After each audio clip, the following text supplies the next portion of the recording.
Today we're looking at the all-new 2024 Lexus GX 550. This is a really important product for Lexus because it comes at a time when demand for the sort of tough-looking, off-road capable, adventurous luxury vehicle has never been higher. Vehicles like the Mercedes G-Wagon have become a fashion icon. The Land Rover Defender, which was recently launched, is doing very well, kind of on its coattails. And now Toyota's getting in on the action with its own new Land Cruiser and this Lexus. The Lexus GX has always been a pretty cool truck because it has pretty interesting international origins. When they started selling it here in the mid-2000s, it was basically a reworked Toyota Land Cruiser Prado. And the Prado was a smaller version of the big Land Cruiser and Lexus LX SUVs that we're more familiar with here. Because it was a Lexus and positioned as an upscale luxury product, it had nice accoutrements like leather everywhere, glossy wood trim, because that was a style at the time, a creamy smooth V8 engine, and air suspension, which was all a far cry from the very utilitarian Land Cruiser Prado that it was based on. But because of this, they inadvertently created a really interesting niche product because it was this really tough vehicle that could go anywhere and do anything, and it was also just a beautiful luxury car.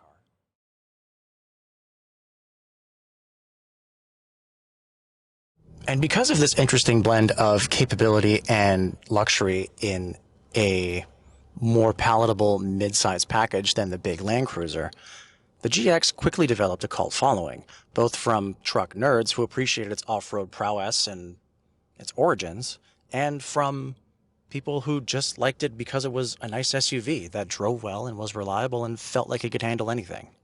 This new GX takes a lot from the newly resurrected Toyota Land Cruiser and borrows a lot from its retro-chic, upright, blocky design, and I think it does it very successfully, blending the Land Cruiser's classic charm with Lexus's design language.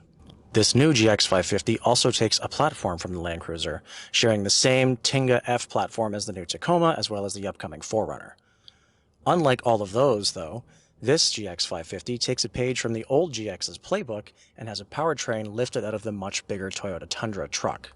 See, whereas the Land Cruiser relies on Toyota's new 2.4-liter turbo 4-cylinder with hybrid assistance, this GX, being positioned as a more premium product, instead gets the bigger 3.4-liter twin-turbocharged V6 out of the Tundra with the same 10-speed automatic, producing 349 horsepower and nearly 500 foot-pounds of torque from just 2,000 RPMs, which is a meaningful bump over its Land Cruiser sibling and a huge jump over the GX 460 it replaces.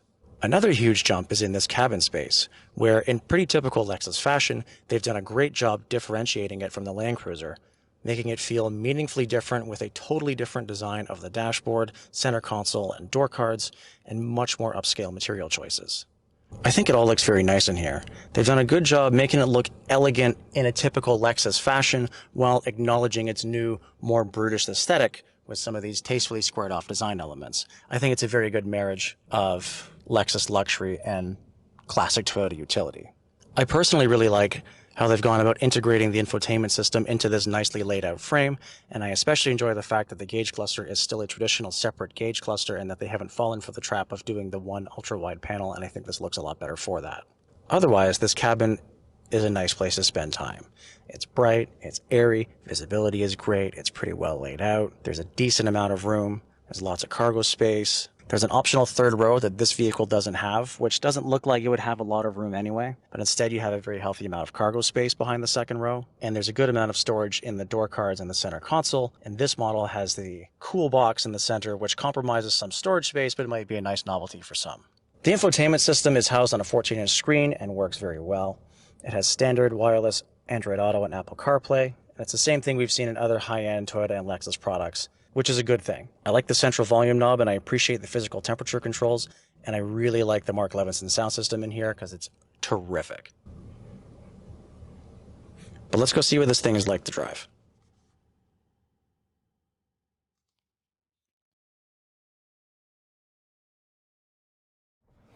I guess let's talk about the off-road stuff first, because that's kind of always been the big draw of the Lexus GX, having been built on the same platform as the Land Cruiser Prado, a truck that's known for being able to go anywhere. This can do that too. This is absolutely no different. This Over Trail Plus model that I'm driving is a blend of pretty much all the luxury features you could want to get on one of these, and a whole roster of off-road toys. So along with nice luxury accoutrements like the Mark Levinson sound system, like the hands-free driving mode and traffic jam assist and adaptive cruise and lane tracing and all this stuff that works really well. It also has locking rear differential, locking center differential. There's a whole bunch of different terrain modes for mud, ruts, sand, snow. The four-wheel drive system, when it's in 4 low, can actually unlock the center differential so that you can maintain a tight turning radius. And that's actually kind of a nice thing because this does have a very tight turning circle. And because it's also kind of narrow, you can actually maneuver through pretty much any trail. Like half of being able to go anywhere is being able to fit anywhere, and this can. This does a good job of blending, the space you would want and the maneuverability you'd need. There's also hill descent mode, crawl control mode, and then on the hardware side, we have 33-inch Toyo all-terrain tires, skid plates to protect vital organs, an adaptive suspension system that is able to allow for greater articulation in extreme conditions. And in general, the thing sits pretty high and has relatively short front and rear overhangs, so your breakover, departure, and approach angles are all pretty healthy. I'm not going to pretend I know exactly what they are off the top of my head, but they're good. You can tell looking at it that they're good. I haven't had a ton of time to take this to any serious off-roading, but in what I have thrown at it, it has shrugged it off like it was nothing. It works just as well and just as effortlessly off-road as it does on-road. And a big part of that effortlessness comes from the powertrain that they've chosen for this. And I was a little surprised that they went for this because Toyota's been putting the 2.4 liter turbo 4, especially with the hybrid assist, in every other truck on this platform. And it works really well. Like when I was driving the Land Cruiser a few months ago that had the 2.4 turbo powertrain with the hybrid, it felt great. It got good fuel economy, it was quick, it sounded suitably brawny like you'd want for kind of a rough and tumble truck like this. I thought it worked really well. But for this application, because it is being positioned as an upmarket flagship luxury product, they've gone for a powertrain that's more reflective of that. This twin turbo 6 has been very carefully and very deliberately calibrated to feel like the V8 it's replacing. It sounds the part, it's smooth, it's refined, it's brawny without being obtrusive. It doesn't sound like a 6. It's got piles of effortless torque. And I've also noticed that they haven't bothered with doing an auto stop start thing. They're really trying to do the refinement and the feel that the GX used to have with the old V8. And I think they've captured that really well here. The 10-speed automatic transmission works great. It worked great in the Tundra, and it's pretty well perfect here. It's seamless. It just disappears into the background. It does its own thing. And that's exactly what you'd want an automatic to do, and it works really well. And in that vein, overall, I'd say the truck drives and feels pretty much like you'd expect of a Lexus.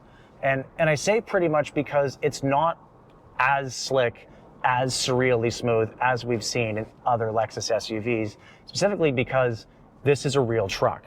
And because it's a real truck with body-on-frame construction, with real off-road capability, and with the ability to be a truck and tow over 9,000 pounds, some refinement gets lost. So it's maybe a tiny bit choppy, especially on these big tires, a little flinty.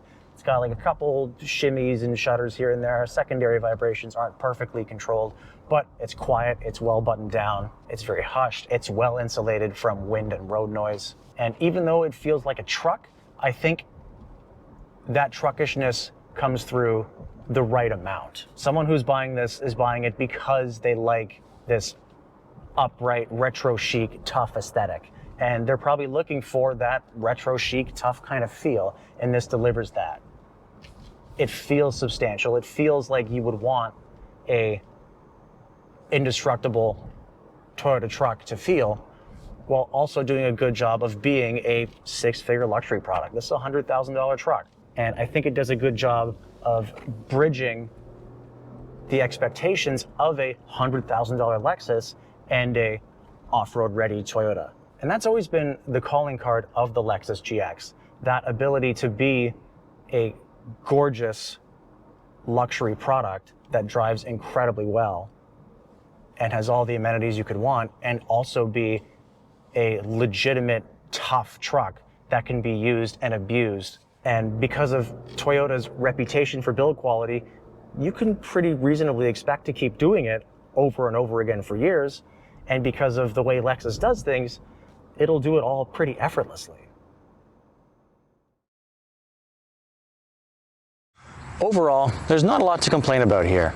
The two biggest problems with the previous GX was that its powertrain was aging out and not looking competitive for the money anymore.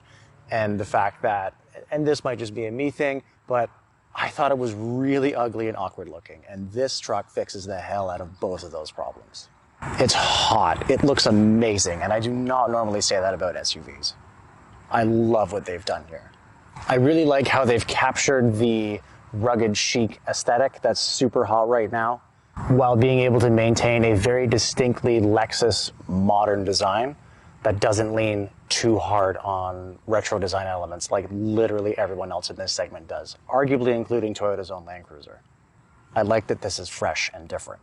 This Overland Plus model that I've been spending some time with is pretty near fully loaded, has a healthy roster of off-road hardware and all the luxury accoutrements that you would expect from a $100,000 Lexus flagship product.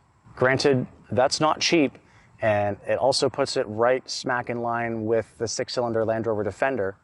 For better or worse, the Land Rover Defender leans much more heavily on the tough, rugged aesthetic, especially on the inside, whereas the Lexus is much more conventional modern luxury.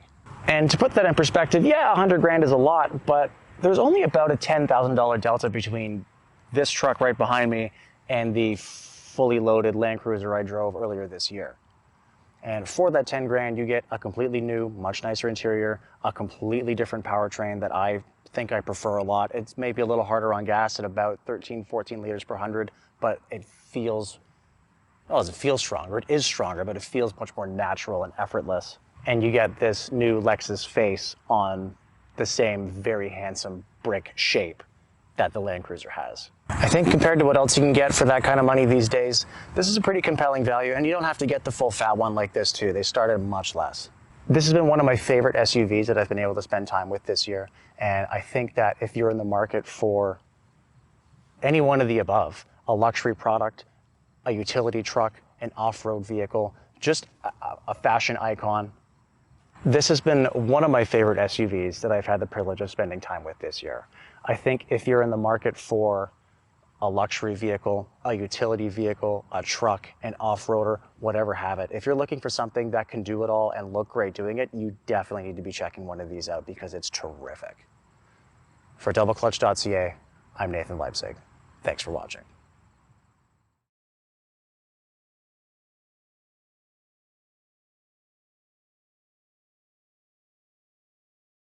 This has been one of my favorite SUVs this year. I'm kind of in love with it. Yeah.